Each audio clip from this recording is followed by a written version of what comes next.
셀트리온 일봉 차트를 보시죠. 40만 원을 찍고 여전히 조정 중이네요. 40만 원이 넘었을 때 비중 축소 의견을 드렸었죠. 결국엔 급락이 나왔군요.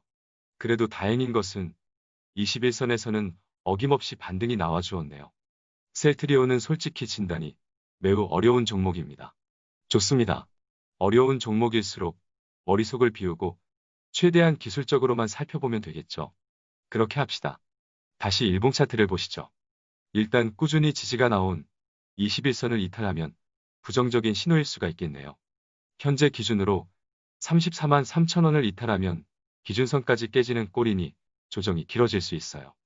무엇보다 34만 원 라인은 매우 중요합니다. 세상 중요해요. 최근에 상승 파동이 나오기 전에 최고점이 7월 20일의 고점인 34만 원 정도 되죠. 그렇게 고점을 찍고 하염없이 쏟아져 내렸습니다. 그리고 11월 25일 말도 안 되는 엄청난 거래량을 동반하고 장중에 뚫어냈던 가격도 34만 원이에요. 그렇게 40만 원대에서 폭락할 때에도 34만 원이 장중에 깨졌었지만 결국 그날 바로 회복이 되었을 정도니 34만 원이 얼마나 중요한 가격인지는 누구나 알 수 있죠. 얼마 전인 12월 15일에도 34만 원 부근의 주가가 근접하자 바로 튀어올랐고요. 차트를 보면 34만 원은 누가 봐도 매우 중요한 라인이고 꼭 지켜줘야 하는 가격이니 잘 기억해 두세요. 만약 34만 원을 확실하게 깨버리면 전량 매도를 해야 할지도 모릅니다. 그 정도로 위험한 신호일 수도 있다는 거예요. 주봉을 보시죠. 주봉을 보면 5주선에서 지지가 된 것이 보이죠. 5주선은 현재 기준으로 34만 5,500원입니다. 5주선에서 지난번과 같이 반등이 나오지 못한다면 30만 원 초반까지 열리면서 조정이 길어질 수도 있습니다. 주봉의 보조 지표를 보면 매수는 어렵고 보유자는 추가 상승에서 수익을 실현하며 비중을 조절하는 것도 괜찮겠다는 생각이 듭니다. 마지막으로 월봉을 보시죠. 이번 달 월봉 캔들의 시작 가격이 34만 6천 원이네요. 앞서 주봉에서 살펴본 5주선과 거의 같은 가격이죠. 혹시나 이번 달 월봉 종가가 34만 6천 원을 이탈해서 월봉 캔들이 음봉 전환하면 기술적으로는 위험 신호이긴 합니다. 셀트리온은 이미 코로나 치료제가 승인이 떨어졌죠. 재료는 소멸된 것으로 봐야겠죠? 급등이 나온다 하더라도 매수는 자제하는 것이 좋을 것 같아요. 하지만 진단키트 매출은 좋아 보이네요. 보유자의 경우는 34만 원을 데드라인으로 설정하고 상승할 때 비중을 조절하는 보유 전략이 좋겠습니다. 이미 엄청난 수익권이죠? 다음은 삼성바이오, 로직스를 보시죠. 얘도 조정 중이네요. 21선이 깨졌고 5일선조차도 저항을 받은 모양입니다. 확실히 80만 원은 중요한 가격으로 보이네요. 과연 지켜낼까요? 저도 모르죠? 모르면 함께 파헤쳐 보자고요. 일목을 보니 주가의 위치가 확실히 안 좋네요. 주가는 이미 기준선 아래에 있고 전환선도 하방으로 꺾여 있네요. 후행 스팬도 방향이 하방이라 캔들 아래로 내려올 가능성이 보입니다. 보조 지표를 봐도 추가 조정을 받는다 해도 이상하지 않네요. 주봉을 봐야겠네요. 주봉상으로도 단기 고점을 찍고 이제 막 5주선 아래로 내려왔으니 경계를 할 필요가 있겠네요.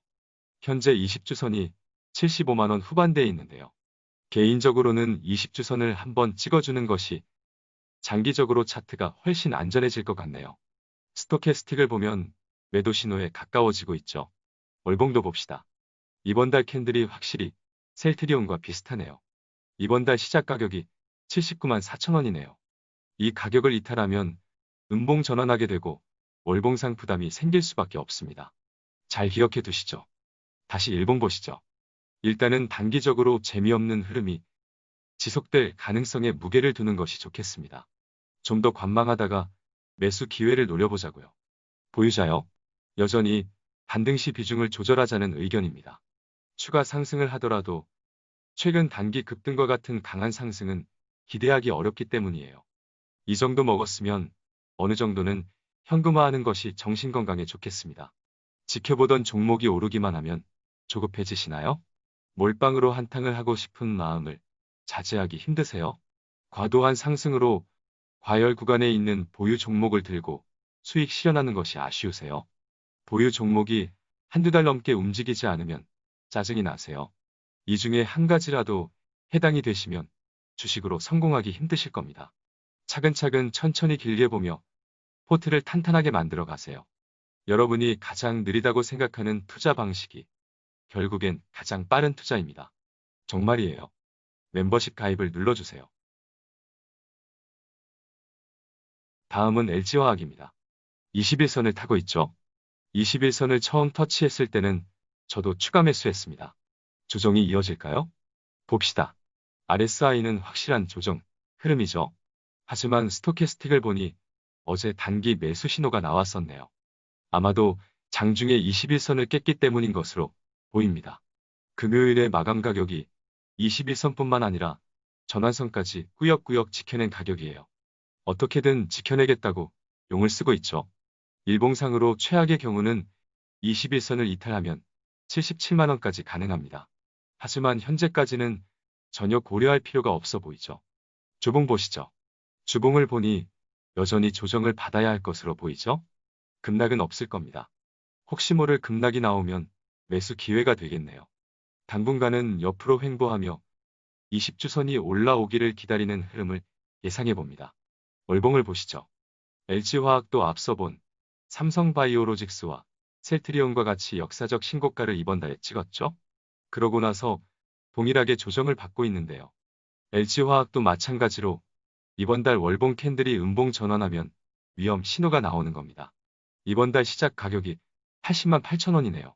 미미하게라도 양봉으로 이번 달을 마감했으면 좋겠네요. 위험 신호가 나오더라도 또다시 지루한 흐름이 예상될 뿐 LG화학은 잘 극복할 겁니다. 경쟁사인 중국의 CATL 시가총액이 100조를 넘어섰군요. LG화학은 아직도 57조밖에 안 됩니다. 위험 신호가 나와도 적절한 비중으로 홀딩하시죠. 존버가 가능한 물량만 들고 100만 원까지 욕심을 내자고 했죠. 공격적인 비중으로 들고 갈 시기는 지났습니다. 다음은 삼성 SDI입니다. 2차전지 섹터 중에서 김떡상이 현재 가장 큰 비중으로 들고 있는 종목입니다. LG화학보다는 좋은 흐름이네요. 하락 신호인 다이버전스가 출현을 했음에도 무시하고 잘 버티고 있습니다. 오히려 더 상승했네요. 그래도 여전히 고점에 있기 때문에 경계는 할 필요가 있어 보이네요. 주봉을 보시죠. 보유자의 영역이네요. RSI를 보면 과열 구간이죠. 스토캐스틱은 매도 신호에 가까워지고 있고요. 그래도 외국인 매수세는 좋군요. 월봉까지 봐야겠습니다. 현재 5월선이 현재 주가에서 무려 14.4%나 아래에 있네요. 저도 주주이지만 이제는 인간적으로 조정을 받아야 하지 않을까요? 얘도 매수는 좀 더 기다려 봅시다. 오늘 살펴본 종목들이 대체로 보유자의 영역으로 보입니다. 보유자도 적절한 비중으로 들고 있는지 잘 체크해 보시죠. 제가 요즘 비중 조절을 강조하고 있죠. 괜히 하는 말이 아니에요. 그리고 당장 매수를 하는 것은 자제할 필요가 있어 보입니다. 조금만 더 기다리다 보면 더 좋은 기회가 있을 겁니다. 정말이에요.